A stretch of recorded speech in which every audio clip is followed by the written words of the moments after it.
I'm Craig Kenneth, a relationship coach and a psychotherapist. Every relationship is different and every breakup is different. Work with me and you'll get professional help on your situation. And if you're in no contact, focused on personal growth, my workbook series, The Knowledge, will help you make changes like you've never made before. Available now at AskCraig.net.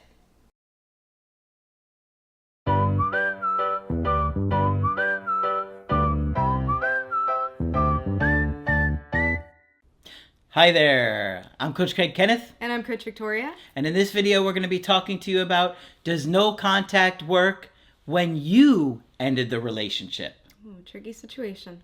Before we get into it, I did want to say that Craig and I are available for coaching sessions. So if you are interested, you can head to the website and book from there. Absolutely. And we know how confusing these things can be. And there are many of you that are watching our channel that actually ended the relationship and you were the dumper. Mm-hmm. And so, when you're in a situation where you maybe ended the relationship, but you didn't want to, you felt like you couldn't stay any longer. Mm-hmm. I mean, I talk to people sometimes that were really struggling with how things were going. Maybe their needs weren't met and they figured, this person isn't going to change. I have to get out of this. Yeah. And it can be a really tough decision because you want to be around the other person. You like the other person. You're invested in the relationship. Sometimes it's been several years, depending on your level of investment. But it can be a hard thing to walk away. Yeah, absolutely. If somebody's not treating you well, maybe they're neglecting you, they're not hearing you, they're not making an effort, sometimes you have to walk away. Now, sometimes people do it because they just can't take it anymore. And they're like, this person's not going to change. And, you may have heard videos called fake breakups, mm-hmm. right? Where somebody ends the relationship in a dramatic way because they are trying to get their partner to change. We're not trying to talk about it in that sense where it's like maybe somebody, has massive amounts of anxiety and mm-hmm. they're trying to manipulate somebody. Because that does happen, mm-hmm. right? Somebody is like, they're going to use that, they're going to weaponize abandoning you because, they're unhealthy and they're coming from a place of a lot of fear. Right, and control. Yeah. But we're not talking about that sense today. We're going to be talking about more like you had to end the relationship because your partner wasn't doing enough, was hurting you. And you can hurt. You can really hurt to be with somebody that is neglecting you. Oh, yeah. And you can miss someone, you can love someone, and cognitively know that they are not good for you. So this can be really, really tricky. So does it work? Well, no contact can be a real wake-up call. Now, we're not advocating just doing this to try and manipulate someone or get what you want, because it can backfire. Right. And you can end it not really wanting the breakup, and then they're like, well, okay, then I'm not going to try and repair this. But if you genuinely feel like this is hurting me, I can't stay, they're not listening, my needs aren't being met, then yes, you have to walk away and you have to go into no contact. Right. And sometimes, especially if you're in an abusive situation, any kind of abuse, financial, emotional, even physical, there's that cycle of abuse to where even if you were the one that ends it, the person can start to beg, plead, oh, I'm going to change, I'll do anything. And so this can be a cycle that ends up harming you in the long run. So just to be aware of those kind of cycles and patterns that happen with abuse in relationships. Sure. Or sometimes we see relationships that it was fairly healthy and going well, but something happens with that one partner. Maybe they start to drink too much mm-hmm. and wind up in an alcoholic situation, or they wind up getting on drugs, things like that, or they want to start living a different lifestyle that was very different than who you were dating in the beginning. Like, you have to be able to walk away if it's not going to line up with what you're looking for. Mm-hmm. So we got a good email coaching today. And this is from a guy, he's in his younger 20s, who is dating a woman that is around 20. And they dated for about a year. So she is still very young in the dating world, right? He said, 2 weeks ago, we broke up. However, I was the one who had to walk away. A month before it ended, her friend introduced her to cocaine. She became obsessed. After this, she started going out every other night with friends to snort more and even meeting random strangers online to buy some. So this is very dangerous behavior. Okay? And it's going to get worse. She has past trauma from abusive caretakers, but I've never known her to do drugs like this. She started canceling our dates to go out with friends and do coke instead. So then you're starting to feel like the drug is becoming the priority for her rather than you, rather than the relationship, and that can be something that's painful. Absolutely. If somebody has an active addiction, that's going to be their new love interest. Yeah. You know? And that becomes the priority, unfortunately. Once she said she couldn't do our date as she was ill. I said, okay, we'll reschedule. I went out with my friend instead. Later on, she sent me a snap and she was out with her friend all night, drinking and doing cocaine.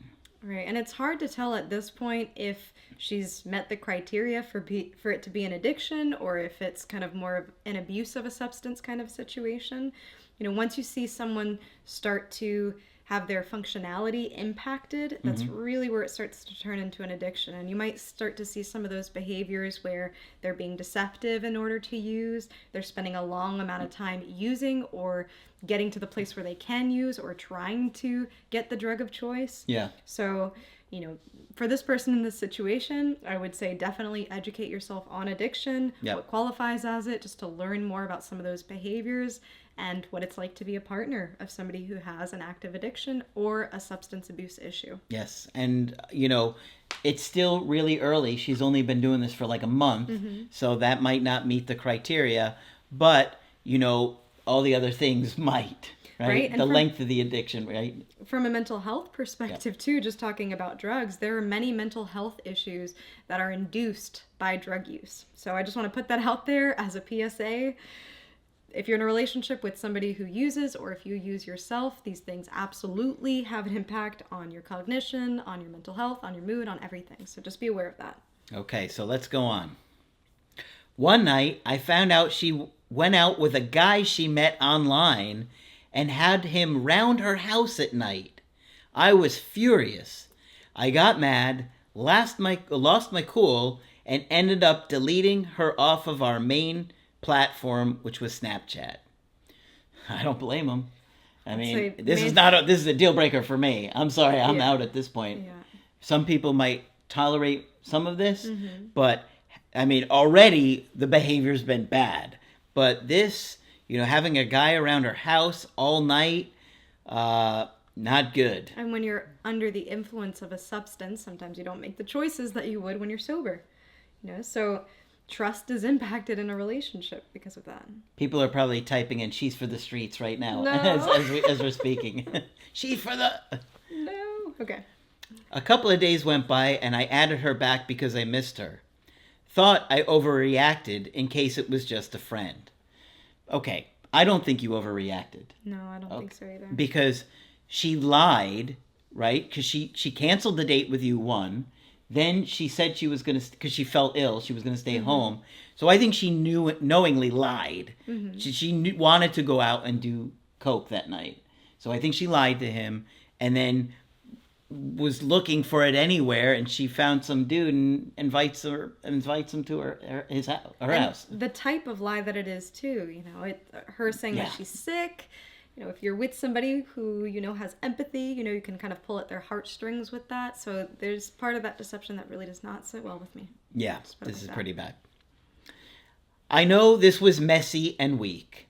I regret acting like I did, but I don't regret feeling how I did. You shouldn't regret feeling how you did. And I don't even know if you should regret acting like you did, because I think I would have set a boundary on this real quick. Like, this is really scary, dangerous behavior. This isn't, you know, she's staying home to watch Seinfeld, you know, because that's healthy behavior. You know, this is dangerous. Yeah. And this is a hard line for him to draw between having self-respect and having love for her. I know many of you watching this are the type of people who it's easier to love others more so than it is to love yourself. So I see this really being a theme in this story. Let's keep going here. We kind of picked up where we left off after I told her I overreacted. But I also told her I wasn't comfortable with her going out with random guys she meets, and especially having them around her house at evening time. I don't think there's anything unreasonable there. Mm-hmm. She said she doesn't want to lose me either. She video called me on Sunday as usual. Then, on Monday, she went out on the evening time again. This is like 2 days after they just talked. I asked who she was with. We usually ask each other this.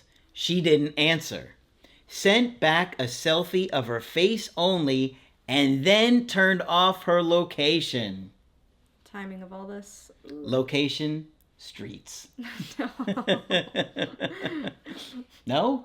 Not a fan of that terminology. I'm just going to say that. All right, not a fan. I'm saying it. Location on. And it ain't Sesame Street. I found out later that she was with a different guy than the one before. I couldn't take her anymore. I told her, I can't keep doing this. It seems recently you've had different priorities. You cancel our plans to go out to the pub and do coke instead, and then see other boys each night. I want you in my life, but I can't in good conscience keep seeing you when you're going out with other guys. I need to let you know that I need to walk away from this situation. Wow, and I will say that entire paragraph was a really great way to state a boundary. Yep.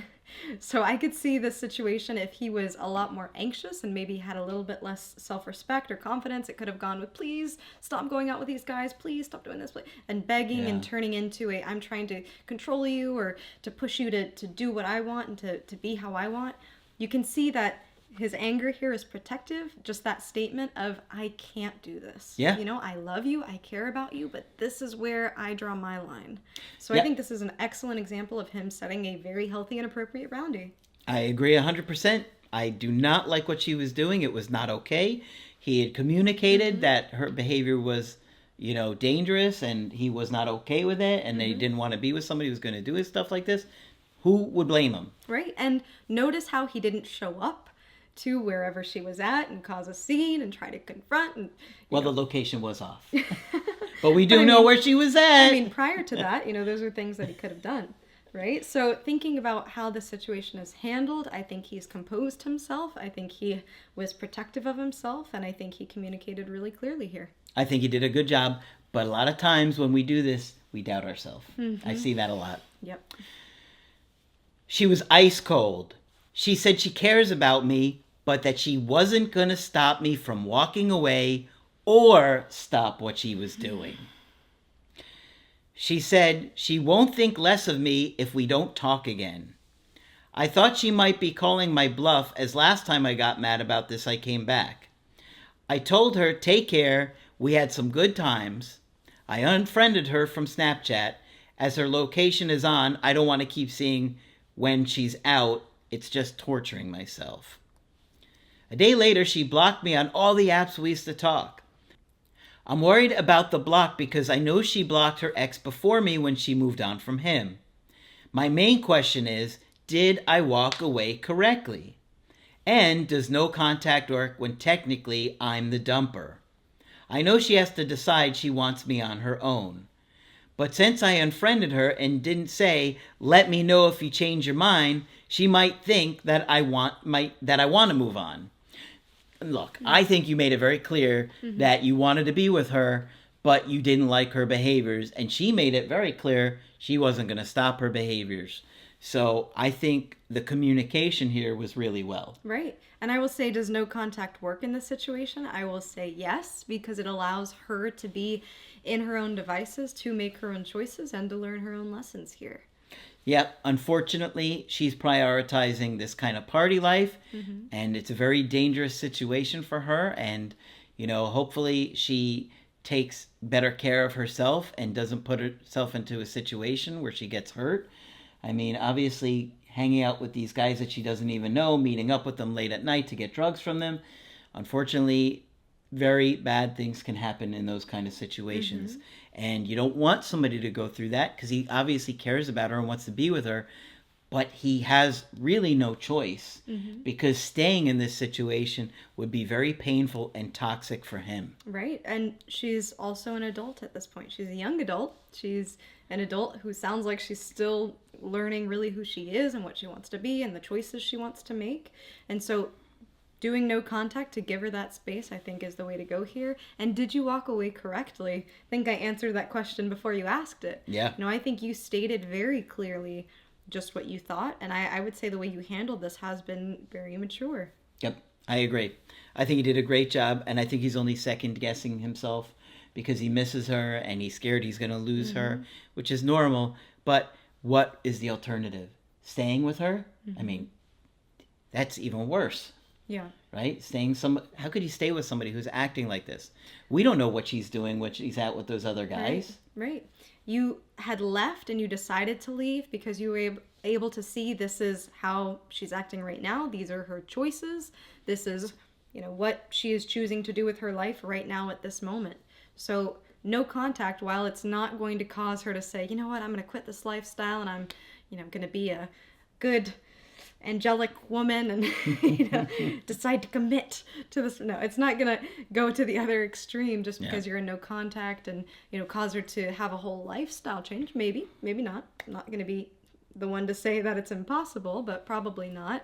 But I will say that it does allow her to make the choices that she wants to make. And ultimately, you want to be with somebody that does prioritize you and make you feel like you're important in the relationship. Yep, absolutely.